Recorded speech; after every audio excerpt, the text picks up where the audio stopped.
Go. Oh, woo.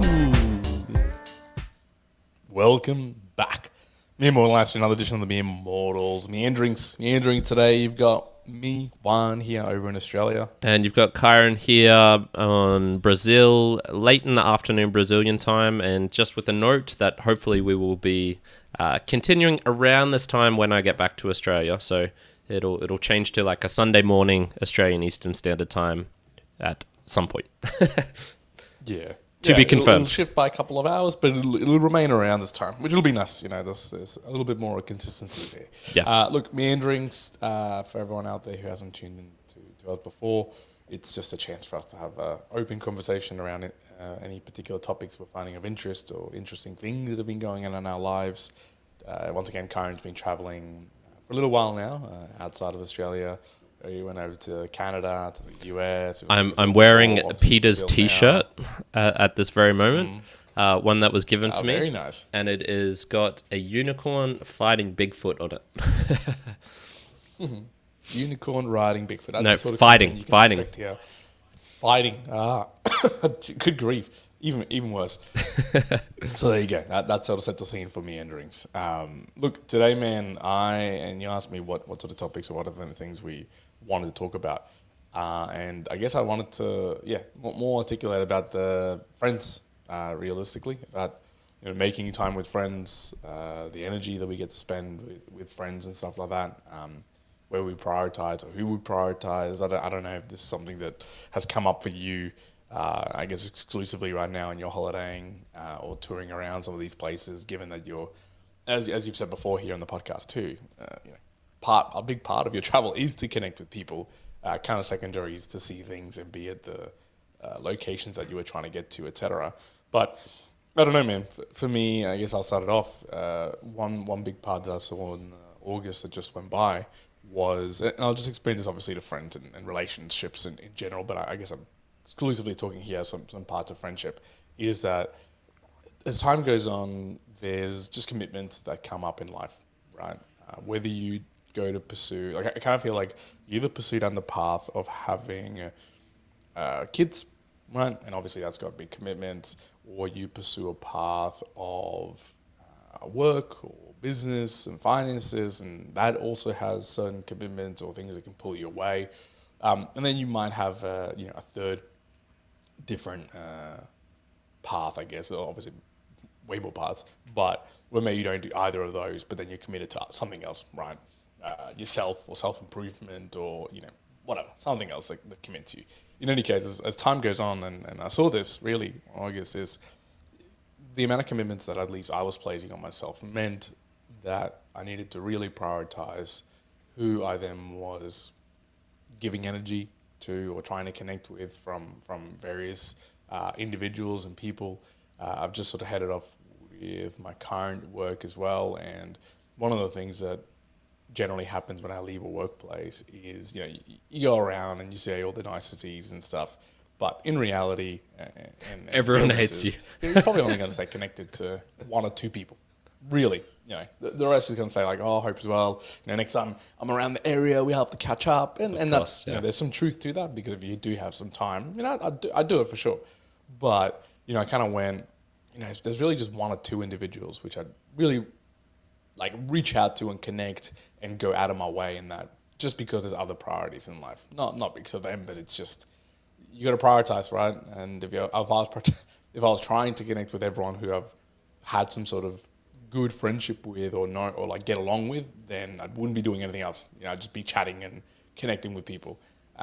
Again, I found that yesterday here in Brisbane, there's an event called River Fire, where I guess it's a celebration of the river with fireworks and planes and stuff like that. And it was it was fun. It was fun again to be there with close friends and close conversations. And part of me found myself, just because there was lots of time, messaging like a whole host of people, right, that I hadn't talked to for a long time, and some I connected with, and I was like, oh damn, that was a cool little quick conversation. It'd be nice to go follow up. And others, it was the telltale sign of, it was nice to connect, but it's not like I'm going to go take particularly a lot of hours out of my day to go and connect, because I could list you 1,000 different things that are just high priority that I've got to do now, right?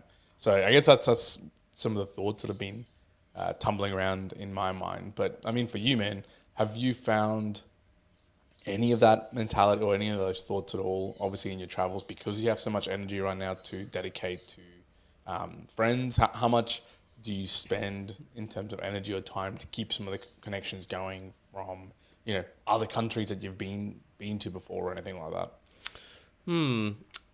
So I'm kind of my views have probably changed a bit since maybe 5 years ago, where I would have said, internet friends, what a dumb kind of concept. You never, what's the point? You're never gonna meet these people.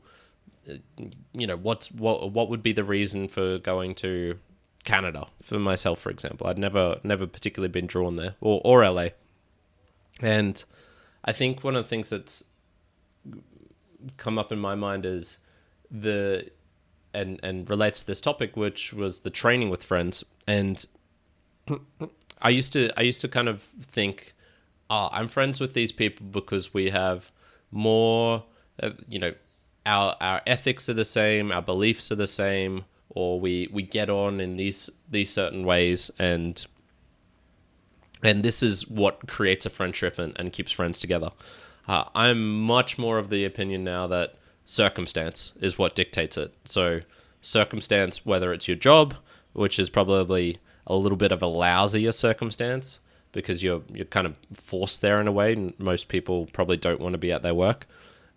Circumstance in the sense of you're training with them, so whether this be a soccer team or training in the sense of like physical training, handstands, for example, or it could be around a certain project or something that you're both very passionate about, or a game that you're very passionate about. It can be whatever, a hobby, a niche. And I used to think like, okay, yeah, that, those things, that they don't really matter because you're more interested in the hobby rather than the people in the hobby itself. And I kind of disagree with my past self now, because for an example, when I first met Brendan at the calisthenics park, and we're both doing handstands, what we bonded over was talking about Zen, funny memes, laughing at like some conspiracy theories, whilst also indulging in some. It was like the person to person contact. I'm like, this is my spirit animal guy. He gets me. What has ended up happening was, and so we would train together and we'd meet at the calisthenic park. I think I've only seen him maybe 7 times outside of that. A couple of times for like a birthday, a couple of times for, I think, like, I've gone over to his house for it's probably a little bit more, like 12 times, 15 times. In any case, for the amount of times I've talked about him on this podcast, and for what I would have said was the deep friendship that we created, I haven't actually seen him that much outside of the thing that we do, which is train together. And for just reasons unbeknownst to particularly me or him, it's just one of those things. We kind of stopped training together for, I don't know, like a 6-9 month period, and I barely saw him at all. And so it's kind of gone to me like, oh, okay, you know what? The activity is very important in this thing. So whilst I might have used to laugh at the idea of kind of work friends, because it's like, who are these just random people who have just been kludged together, and there's no real way you're going to make good friends with them. I disagree with that now, and it shows because I've gone across the world to meet Peter and Cole, for example, and Dave Jones. Only one of those who I was really sure like I have like the exact same ethics as, which is probably closer to Dave. Peter's probably closer to Dave, and Cole was like, is a completely different guy. He's into conspiracy theories, for example, which I think are mostly bullshit. Yet I still went all the way across the world, pretty much just for them. So yeah, that's kind of a thing that I've changed my mind on a lot. Have you, just to bring this back to a question and try and do my monthly goals of not talking about myself too much, have you Would you say now that you're still open for friendships, or you're pretty locked in with what you've got, and the chances of making like a real deep friendship in the future is less likely? Ooh, no, that's a good question. No, I think definitely open. Like definitely open. Because even the last couple of months in the workplace that I was in, there was one or two new individuals that I've known and connected with now for a couple of years, but I guess more solidified, and I could see myself still staying in contact and connected. So there's definitely not you're shut off from any new, like that's it. It's you got, you can't add anymore. But I think what generally happens is with more they come in or the new people that you meet, there's this unconscious like decision that you make, which is one more gets added into the pile, and two things happen. I think for most people, and the first one doesn't happen to me, where that happens, and then you just kind of cut someone else out entirely. That generally doesn't happen to me, although I think I've seen people do this, where what more so happens is that, at least now I'm more selective of the new ones that get added, but what it tends to do then is just on average across the board, it just reduces by a certain percentage how much I interact with other people, right? So that's more so what I see. And look, the rate, if I could say that, of new friends or new people that I allow to come into my space, and I'm at least providing, like, giving some sort of energy. And by energy, it's not just. I think the thing most people, I don't know if you're like this, man, but what most people think is, it's the conversation, like messaging them when they message you and replying and checking in, or maybe organizing a catch up and doing that. There's certainly energy and time that takes, but I guess that's part of it. It's not all of it that I tend to think of what it's taken away. The big one, I think, is the having to have in your mind the state of affairs of another person. That is what I guess I would, even bigger part is what I don't want to have too much of that, because I have a tendency to, most people probably, just remember and know what's been happening in people's lives. The more you add, just the more you have to juggle in your mind. And there's no way in hell, we're pretty detailed in the way we do, note down things and stuff like engineers, but I don't have a list of, all of my friends and what they're up to and taking down notes in the journals or what they're doing and stuff like that, right? I'm not nuts. And it would almost have to become that way if I was trying to have too many people, to connect with. I've got here's a supremely clear example, Kyrin. You love this. This is typical, Nice. Hit me up. typical Juan story. And there's no disrespect to this particular guy that I'm about to tell you the story of. Yesterday I went to Riverfire, and we got there. It was about midday. We're walking through the area. It's an area called Felons. Beautiful, overlooks the Brisbane River and the Brisbane sort of skyline with the Story Bridge at the top. We're walking along, and it was me and my partner, and we're looking for a table to sit down with a couple more people who were coming later, right? And I spot this guy who was just sitting off to the side. He looks at me, and I look at him. Now, I recognize his face, Kyrin. I recognize his face. But do you think I knew who exactly this person was, or his name, or where I knew him from, or any other details about him? Nah. No. I did not have a single fucking clue at that point, right? And he comes over, man, and he's like, "What? Oh my God, I can't believe I'm seeing you again. Here's my mate. Like, let me introduce you to my mate."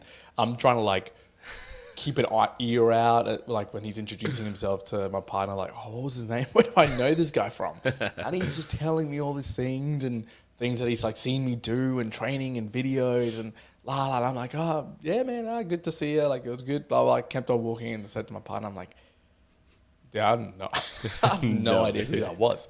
Anyways, after I racked my brain for a couple of minutes, I was like, "Oh, that's where it's from, right?" But it's one of those, right? I can't. There's no way I can keep a mental track of lots of people, but also exactly where I'm seeing them or what they're up to or what they've been training.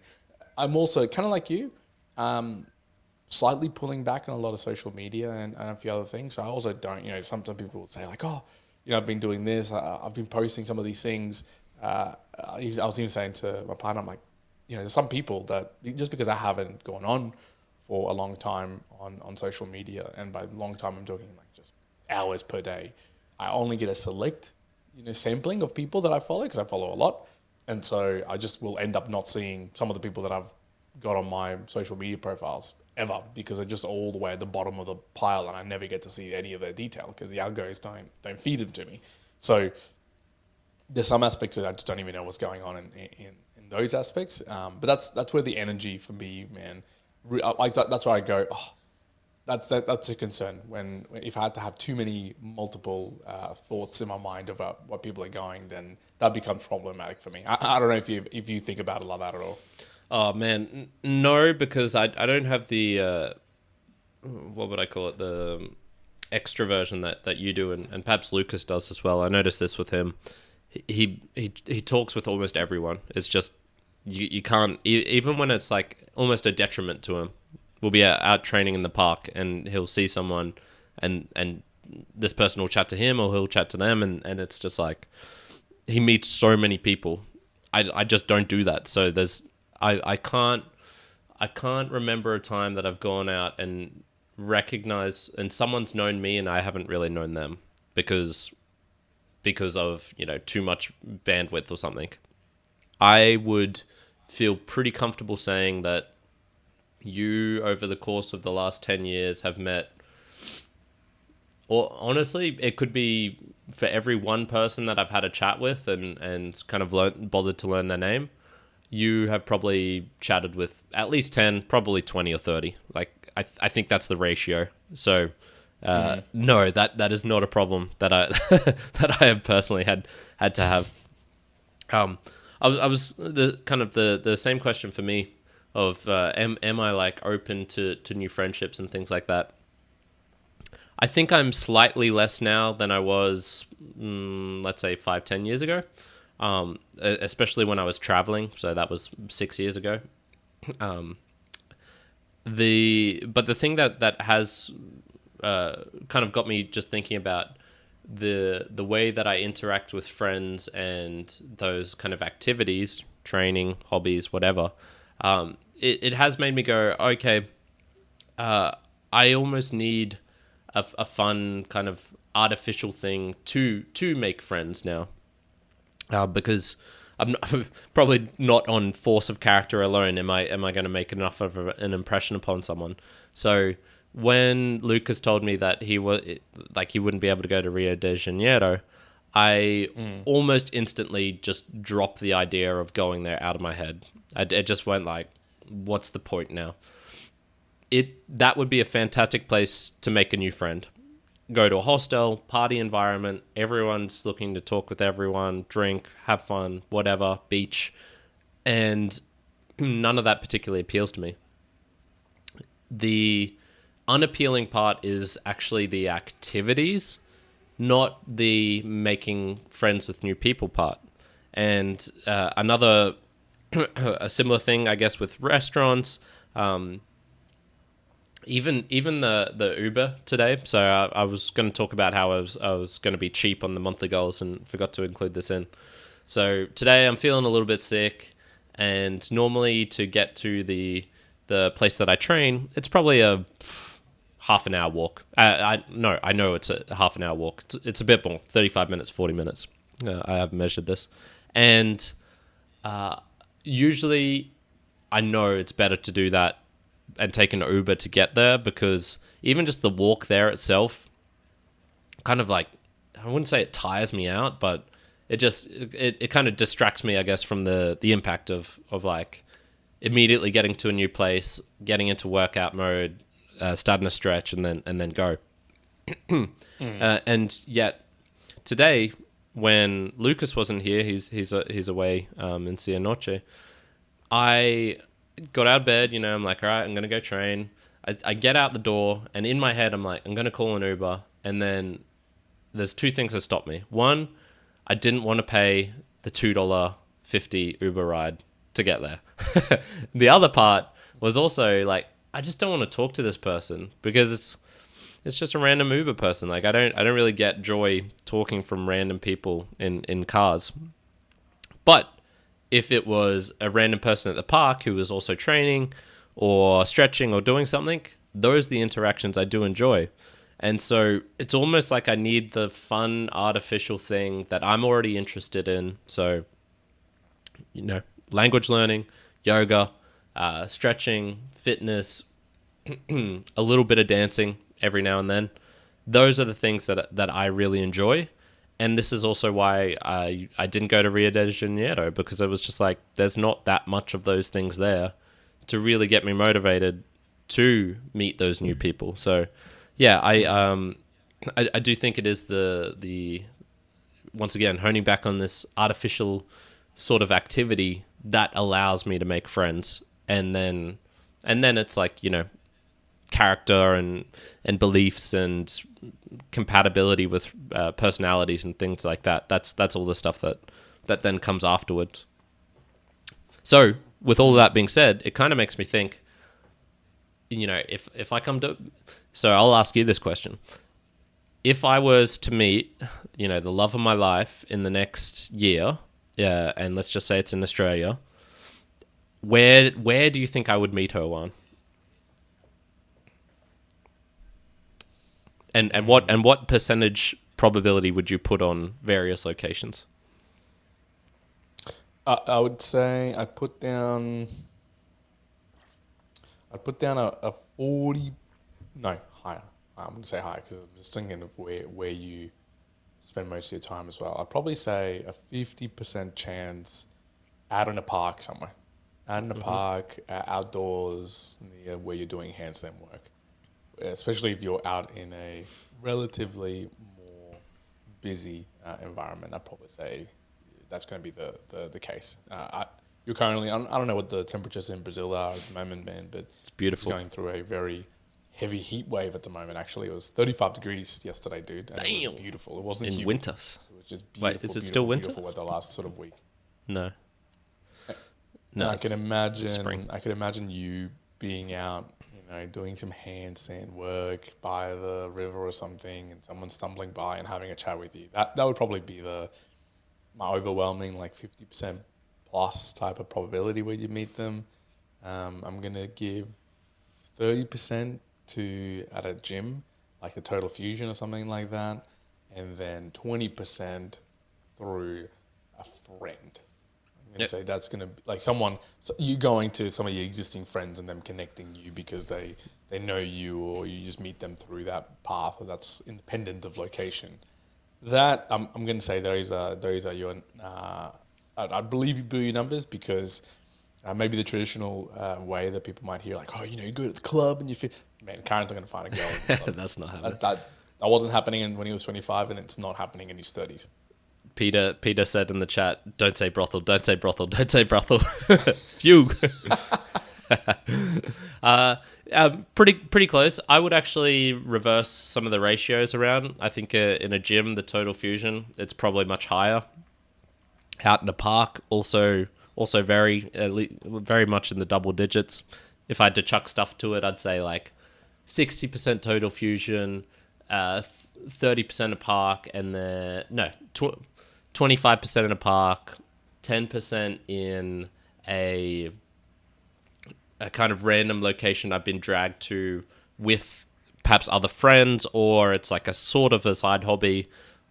Think along the lines of a language meetup group, or a meetup group in general, or something dancing related. And then maybe 5% in a shopping mall or a supermarket or something like that, because I still do have the ability to cold approach when I need to. Not when I need to. I still have the ability to do that if I want to. So all of that made me go all right, yeah, once again, that's just related to the activities, and it's almost worth leaning more and being really heavy into them. And, just the trick, I guess, for me would have to be, and this is, getting a little bit beyond friendship because we're talking about a romantic relationship, but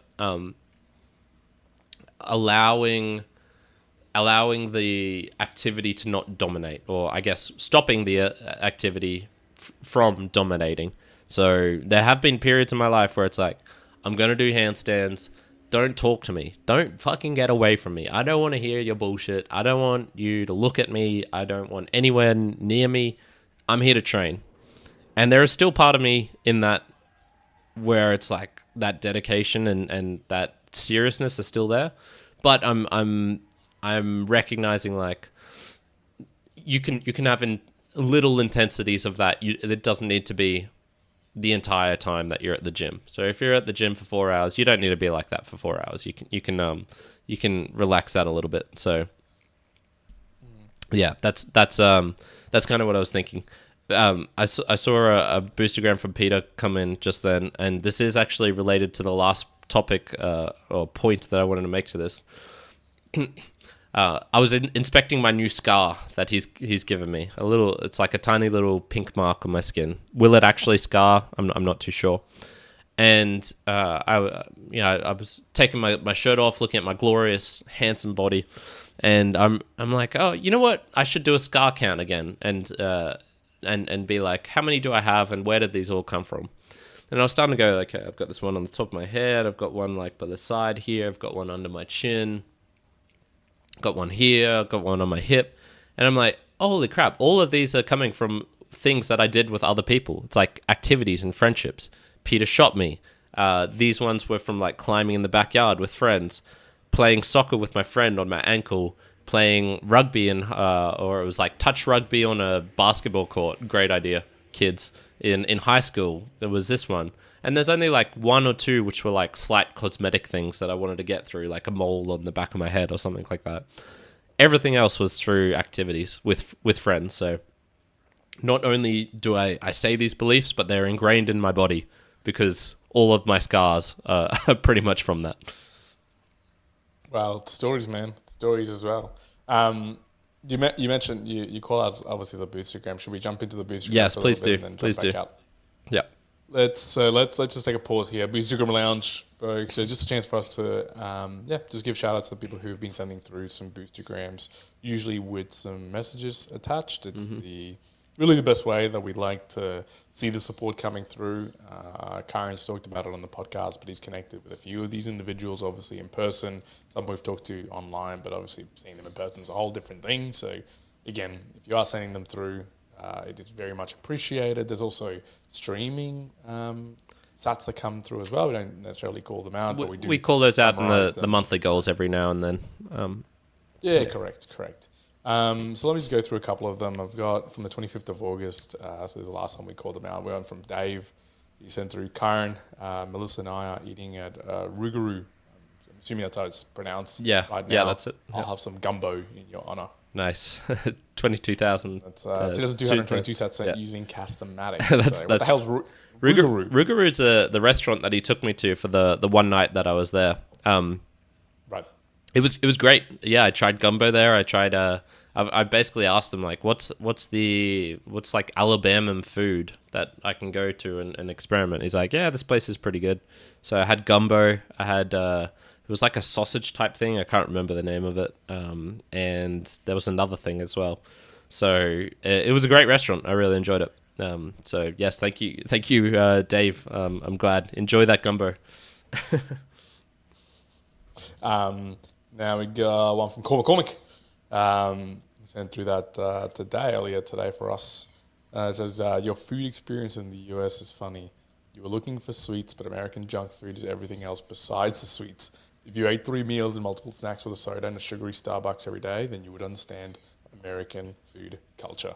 And that's 5,492 sats at using Fountain. Ooh, thank you, Cole. That's his favorite number as well.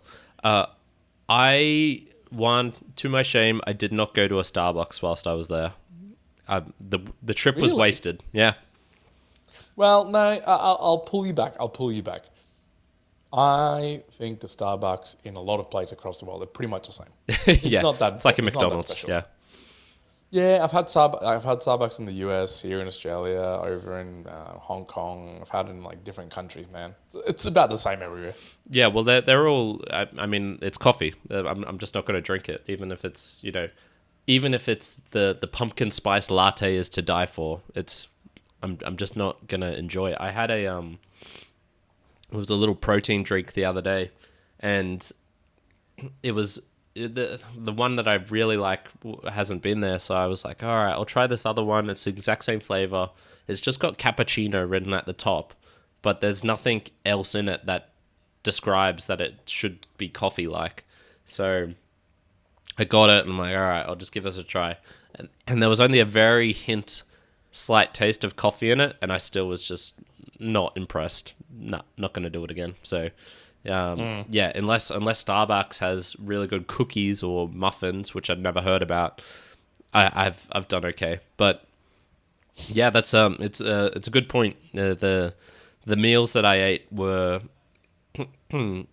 there wasn't that many kind of donutty shops. Even the Dunkin' Donuts, I had to look really hard to try and find the prices for the donuts, because they were more prominently displaying the burgers and the wraps and all the other things they had. So, and the donut seemed almost like an afterthought. So, that's like an afterthought. Yeah, that's a good explanation there. Thank you, Cole.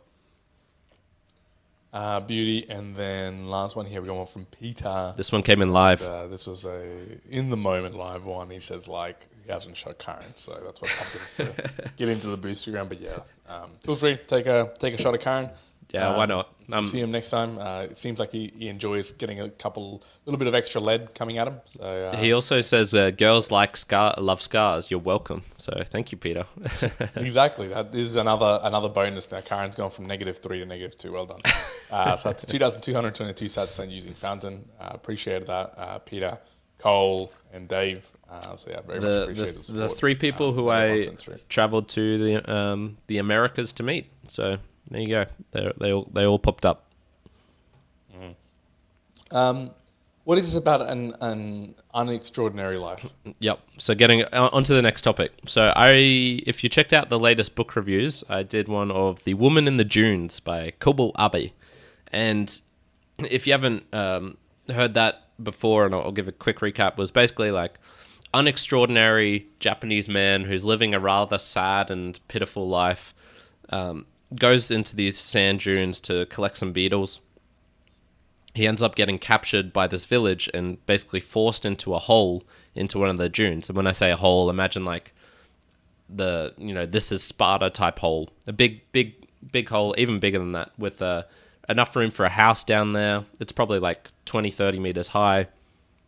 And basically he's forced to shovel sand in this dune to stop the sand from encroaching onto the village. And which is like above these holes, and they capture people and put them in these holes. And I found it really funny that this guy had this unextraordinary life, yet he desired freedom. It's not like he came out of this experience being like, my life is going to change. I realized I was doing everything wrong. I was wasting my life. I've got all these new goals that I want to achieve. There's so many, bucket list, all that sort of stuff. No, he just wanted to escape. That was the only reason. And I'm kind of like, well, what if you look at his material kind of position in life now? Like, he's got a girl. He's like, there's a hot ass girl who lives in this house in the hole, and she kind of like falls in love with him in some sort of sense. He becomes super creative, and like handy with his hands. He's getting exercise, so he's probably losing weight, becoming healthier. And there's nothing for him. There's nothing for him back in his old life. And it kind of got to this point where I had two questions for myself from this. It was, one, is an unextraordinary life a life not lived well? So this guy had an unextraordinary life. He himself admits it. Does this therefore make his life a life not lived well? And then two, if you realize this, is it worth forcing yourself into a position where you must adapt and create an extraordinary life for yourself? So think along the lines of setting an arbitrary goal of, I'm going to swim around Great Britain like Ross Edgley did, for example, where he didn't need to do that. There was nothing really that was going to come from that in terms of wealth or fame or success. Or at least it wasn't guaranteed, It seemed like he set this goal for himself to just do it, to do something extraordinary. So I want to chuck those onto you, Juan, and have a crack at them, and we'll see if there's some interesting discussion from there. to company. Well, I don't know. I don't know. You know what my take. What would you say my take is about an unextraordinary life? If I didn't have, if you know me, what do you think I would say in response? I mean, yeah, my this is one of those ones which I wanted to bring up because I feel we're probably on the opposite sides of the spectrum, which is you'd be like, the overall meta ethics, I guess, was you'd be like, people can do whatever the hell they want. But if you're living an unextraordinary life and you have a realization of that, much like this guy in the book did, you should fucking do something about it. There's what I'm thinking you're saying. Like, you should do something about it. Set yourself some goals. Do something interesting. Get out of this slump. Like, you're being lazy, and there's nothing. If you realize it's unextraordinary, why don't you try and do something to make it extraordinary? That's kind of what I imagine you would say. Yeah, it's close. It is close, and I think younger me would have probably even more aligned with that. Maybe my take now, and actually interestingly, someone when I was leaving work, they made a comment kind of similar to this around, they wanted to achieve something. Basically, that was the kind of call out because they were living a relatively ordinary life. But my response, and I guess maybe my answer here is, it kind of just depends what you want the end out, like what your outcome is, what you're optimizing for, what you actually care about. Because that statement of what makes you extraordinary as opposed to being ordinary, and there is, again, and I agree with this, if you do have ordinary processes and actions, then you are going to get the ordinary results for the most part. Sometimes you can get extraordinary results out of it from just consistency and ordinary, but maybe it takes a long time. And that's obviously an applicable thing to finances and a whole host of other different things.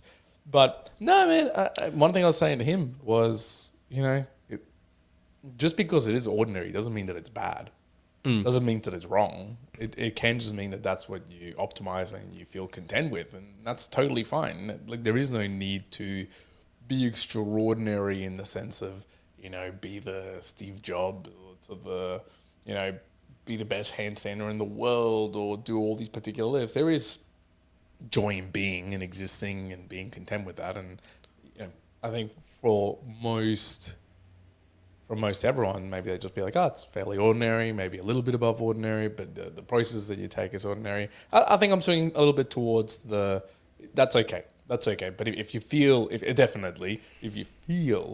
like there is just this mundane, this ordinary feeling, then yeah, my default is, well, shit, then go do something that's different than what you've been doing, because that's going to kick your ass, and go do something different. Okay, I'll clarify this, because I just as you were speaking, I realized that I probably didn't frame it the best way. Maybe the better way of saying it would be if you have an aimless life. So someone who has an aimless life, they realize they have an aimless life, should, and once again, I don't like the should word, but would you be recommending to them, if they were having an aimless life, like, look, your life is aimless, you realize that it's aimless, you're kind of unhappy, but you're not desperately unhappy, like you're not suicidal unhappy, and you're maybe not content either at the same point, would you recommend to them, okay, what you should do is create an arbitrary goal for yourself, or something silly, or whatever it is, and then just try and achieve it? Is it okay to go through life completely aimless? No, I don't think. Yeah, okay. There's the one I thought you'd get some reaction. No, definitely not. I don't think that's an agreeable sentence with me, of living life in an aimless way. Because, and I guess it's even, because what does that mean? What does aimless mean? I guess aimless to me, when you say it like that, it more attracts my thoughts to aimless. Aimless means that you are defaulting to whatever your desires, bodily wants are, as opposed to having a higher order thinking view of what you're doing with the world. So yeah, maybe someone in that regard who's aimless, who is just existing and doing things for the pure basic necessities of being fed, or hedonically, this thing gives me a good hit of dopamine. Maybe it's just, the typical scrolling on an Instagram or TikTok for 2 hours when you've got to spare 2 hours type of deal, just because you can, and it's aimless. It's no purpose. Part of me goes, yeah, no, I don't think that's a life. I wouldn't say life worth living, but a life well lived. Yeah. See, when I imagine aimless, I kind of conjure up just many examples. You can have the Buddhist monk who is just trying to live in the present moment and therefore is unable to create aims because he's basically trying to just not even think of the future. You could have the old man, contented on his porch. He doesn't really have aims in life other than just to live, and I guess you could just say enjoy the moment, enjoy his kids is enjoying things, really having an aim, not particularly. You could certainly throw it into the negative sphere and have the drug addicts who can't even think of the future because they're just so desperately, well, I guess they've got an aim is to get more drugs, but it's not in a particularly good sense. Or the person who just goes to work because that's what everyone else does, who pays their mortgage, has kids, dies just because that is what everyone else does. And I kind of go, yeah, all right, there's a spectrum there, I guess, of saying of lives that are well lived and lives that are not well lived. Would putting an artificial thing or a goal onto all of them increase their well-being in life? I'm not particularly sure. I'm kind of on the fence about this, especially after reading the book, where it was just, I found it really, really funny that this guy was just like, he desperately wanted freedom. Everyone wants freedom. It's a, land of the free, America. Freedom's the most important thing. And yet there's no, for this guy at least, there was no after. There was no, okay, but what's beyond the freedom? It was just like, I just need to get back to my old aimless life rather than this kind of current aimless life, which was actually a little bit better.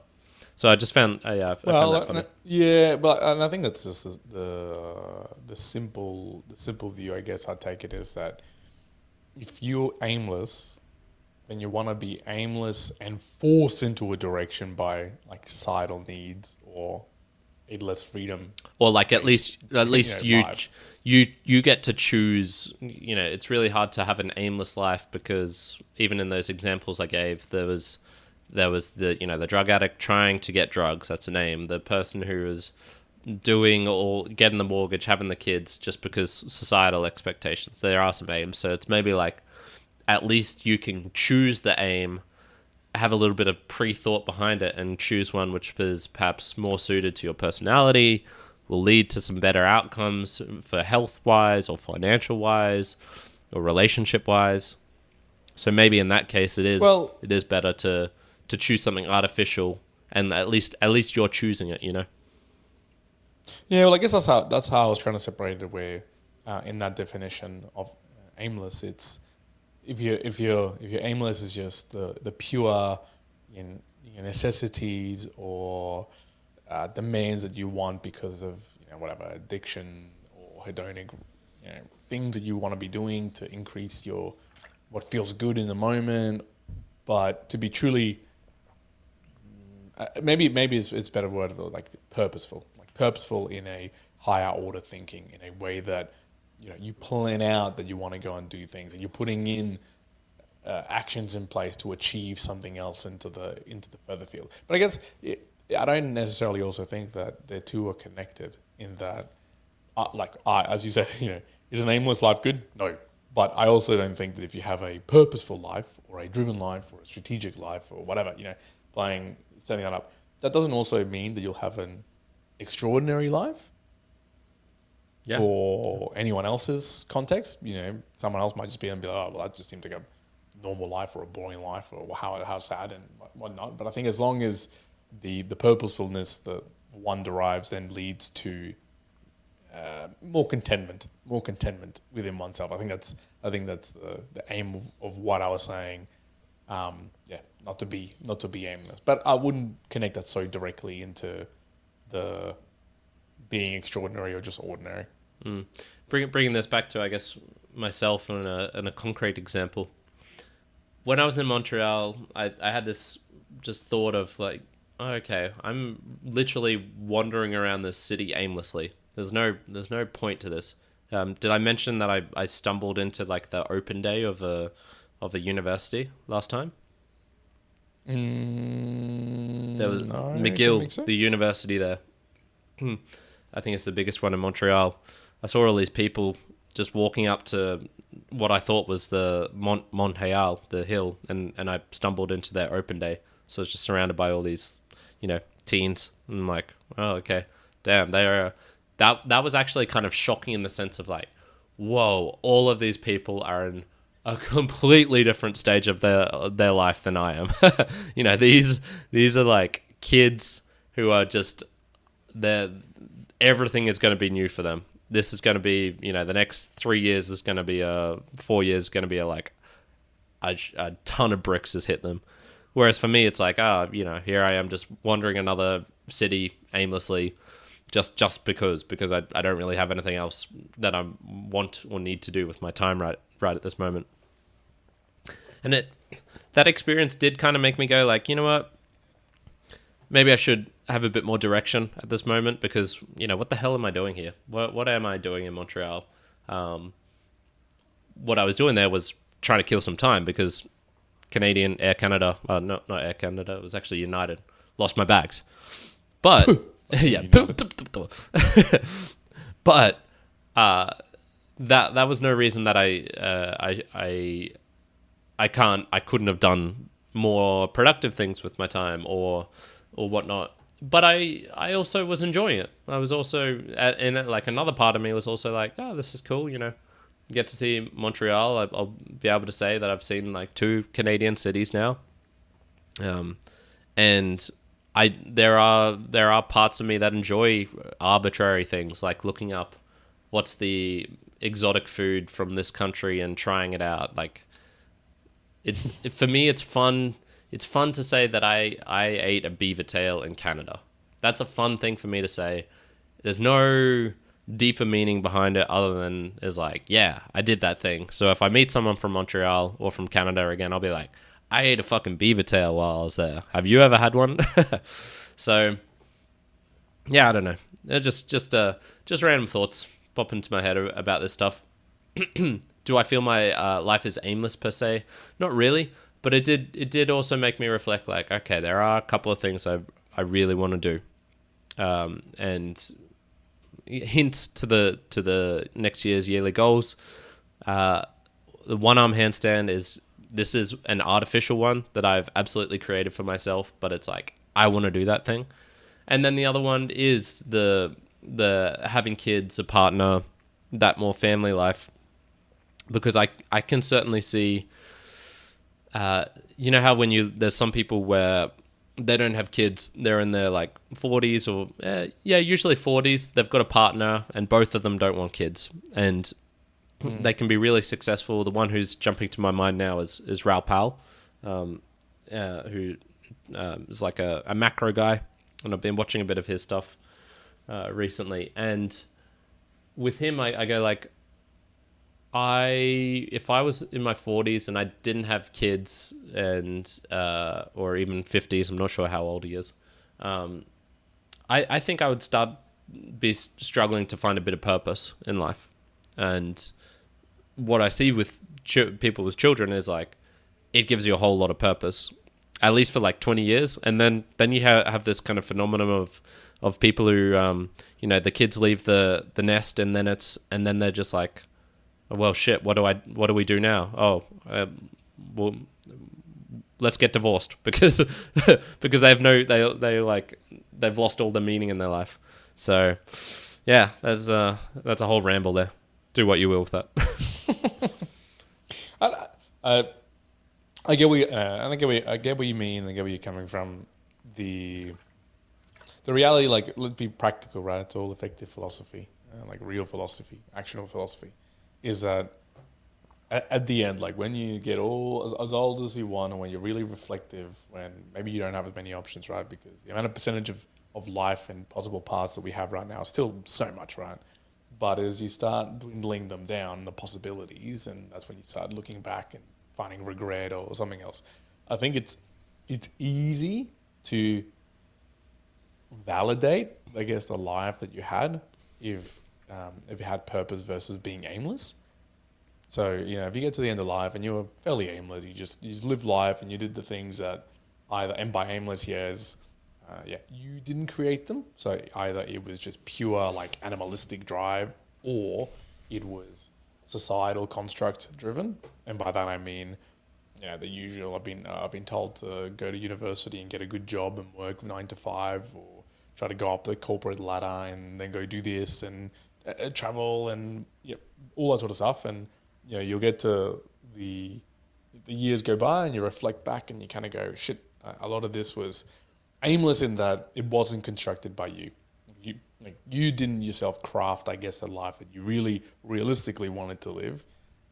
Not to say that also there's only one particular path that I think one person can lead for it to be joyful, because just as much as you now enjoy handstands and calisthenics, maybe years ago you might have also picked up, say, swimming, and then you actually found you really enjoy swimming, and that should have been like another path. But it's totally fine to have multiple, or whichever one got chosen. I think it's more so that, at least for me, I go, many years on, I think looking back and being happy that I had some internal driven purpose beyond just whatever society kind of dictated I had to do and other things. That's what will make me go, yep, cool. I'm happy. That I'm content. I'm satisfied with those decisions and those choices, as opposed to, oh damn, I didn't pursue this, or I didn't actually even think about the things that I really enjoyed. And I think that's the other challenge that people can find. They do the traditional thing. They retire at whatever the age is now, 60 whatever years old. They go, cool. Well, what do you do in retirement? Play golf, relax by the water. Do that. And some people get there and go, oh shit, I hate golf. I don't want to get a boat, and I don't know what to do. And I was like, fuck, I actually really enjoyed, would have really enjoyed, I don't know, helping people do hiking, and maybe I'm too old now and I can't do that. Like, there's certain restrictions in life. And so there's all of that. If you don't seek purpose, or at least seek what the hell you want to do in this life, I think there's some pain coming down the road. Yeah, that's a good way of pointing it. Peter in the chat says the nihilist view is that the universe has no meaning, which might be true, but the alternative is eternal nothingness. Even a meaningless existence, for however short it lasts, is better than that. I think that's pretty true. I agree. I very much agree. Alrighty. I think Peter solved it. Yeah, I was going to say Peter solved it. We were just talking about it for like 20 minutes, yapping around. But there you go. You summarised it very nicely. I think we'll tidy it up there, unless you got any other things, man. You want to add? That's great. I've got some bugs flying around. That's a good place to put it. So look, there's only like one light here, and at the moment, you asked about the temperature. It's I think it's been like 30 in the day, and it's getting warmer here as well. And that's in winter still, actually, in Australia, which is pretty crazy. But oof. Yeah, I've got one light on here in the apartment, and it's just like swarming with bugs. So the sooner I get out of this room and turn on another light and shepherd them out of my bedroom is better. The better. Delicious. Look, thank you very much, everyone, for tuning in once again. We do these meanderings on a weekly basis. We do, of course, like to get your support through the usage of the value for value model, which is you have the ability to T, time, talent, treasure. Time, obviously, you can be listening in to our show. You can be sending through this to other people to listen in, to obviously help us out and spread the word, the mere mortals. Talent, we talked about a couple of things, and sometimes it's just a simple talent of, Peter dropping in a note, a little message of helping us summarize, the 20 minutes of yapping. There could be other things that we're calling out that we might need support, and your talent does help out, and treasure.